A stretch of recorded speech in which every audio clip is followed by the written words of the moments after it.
What's the answer you would give them if they're like, how do I gain more confidence? It starts with yourself, man. You got to start diving into those things that you are afraid of. You don't gain confidence by going to the spot that makes you feel good.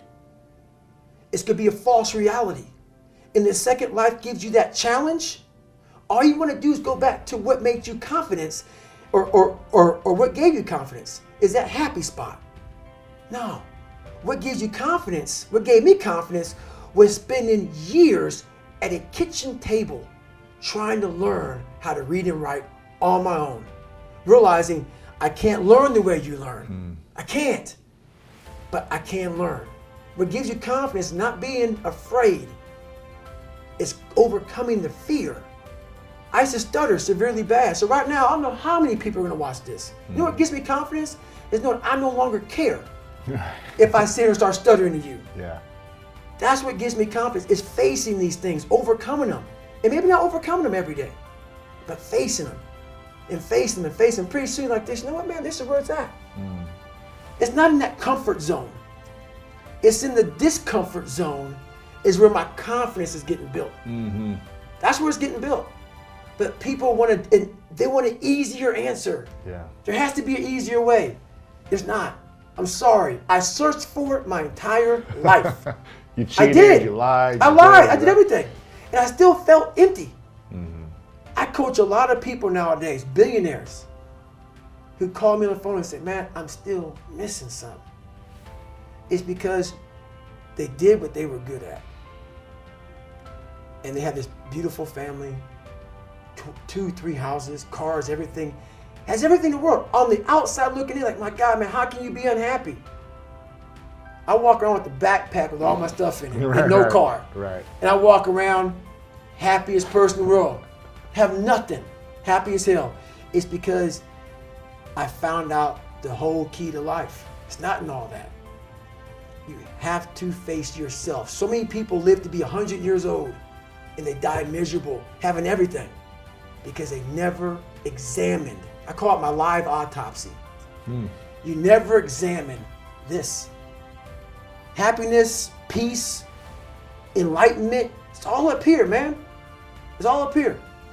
And when I start talking like this, people go, man, you know, no, it's the truth, man. Yeah, it is true. It's all up here. You just got to be willing to go and face it. And that's the hard part. What's your biggest insecurity today? I'm not to be arrogant, I don't have one. What was the last one you had, and when was that? The last one I had was probably still me. Still living, because I always talk about, I pay rent. So we used to live in a $7 a month place when I was growing up. Is this in Buffalo or is this? This is in Indiana. Yeah. So like we had a lot of money in Buffalo. And when my mom left my dad, we went to nothing for a period of time before she got on her feet. Right. And that $7 a month place used to be, it was who I was. I was no one. I was in the sewer. My mom went there. I had nothing. And you always feel like you have nothing. I'd achieved so much. I was a Navy SEAL. I've gone through Ranger School. I've gone through Delta Force selection training. I've done so much. I run 200 miles, pull-up records, everything. Learned to read and write, became pretty intelligent. And I still was like, man, what is wrong with me? It wasn't until I got real sick, and I talk about in the last chapter of that book, I got real sick, and I was about 38 years old. I'm 43 now, and my life got real quiet. I went from running 205 miles in 39 hours to I couldn't get out of bed. The doctors couldn't figure out what was wrong with me, but once again, it was the best thing that ever happened to me. Why is that? In that moment when my whole life changed, I went from a guy who worked out every day, trained every day, to a guy who couldn't get out of bed. My life was taken from me. The one thing that kept me going was my training. Now you didn't have that. I didn't have anything. Now you just had to sit alone. Alone. And not train. And that's what changed me. And that's when I Wow. realized I hadn't taken time to think about what I'd done in my life. You hadn't reflected yet. I hadn't reflected. I'd done all these things, but there was no finish line. I still believe that, but you must have time to reflect. Yeah. I was just going. I finished a race of life and I wouldn't even receive my medal. I'd go on. You're like, on to the next. I get in the car and I go. You wouldn't even take the medal. Gone. Don't care about Like, it. I'm not going to waste an hour No. sitting around for this ceremony. Most people It's sit soft. around and that's what they like.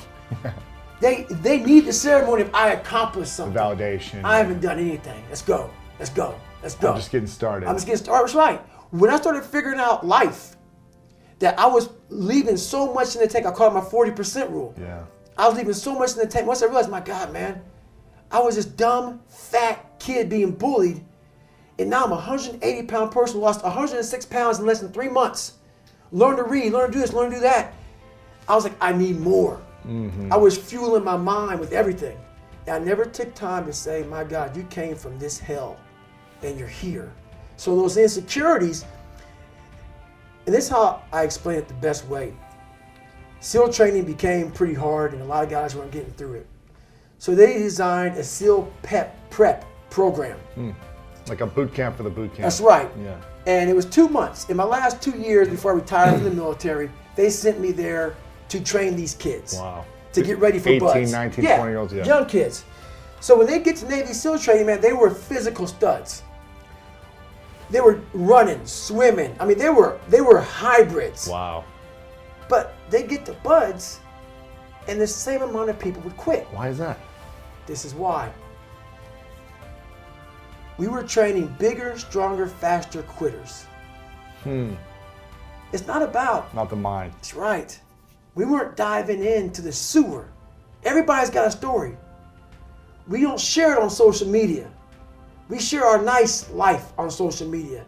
We all have a dungeon. I'm just willing to talk about mine. Yeah. Most of us aren't willing to talk about it. I want to talk about my dungeon. I wasn't getting into the dungeon of these guys' minds. I wasn't building that so-called mental toughness. Mental toughness isn't something that you sample. It's something that you live in every day.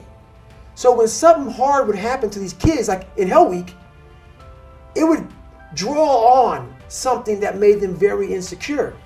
And they look for comfort.